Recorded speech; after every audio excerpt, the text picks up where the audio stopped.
ഇന്ന് നമ്മൾ ഉണ്ടാക്കാൻ പോകുന്നത് ചെമ്മീനും വെള്ളരിക്കക്കറിയും. ഇതെങ്ങനെ ഉണ്ടാക്കാൻ നമുക്ക് നോക്കാം.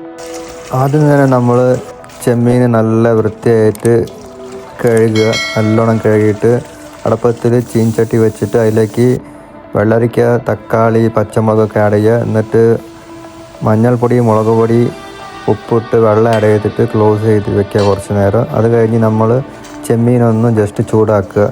തേങ്ങയൊന്നും എവിടെയും കിട്ടാനില്ല ഇപ്പോൾ. എന്താണെന്ന് അറിയില്ല, ഇപ്പോഴത്തെ സിറ്റുവേഷൻ ഒന്നറിയില്ല.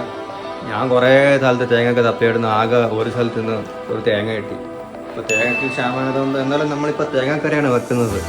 ഓക്കെ, തേങ്ങാക്കറി നല്ല മഷി പോലെ അരച്ച തേങ്ങയാണ്. അപ്പോൾ ഇത് നമ്മൾ അതിലേക്ക് ആഡ് ചെയ്യുക.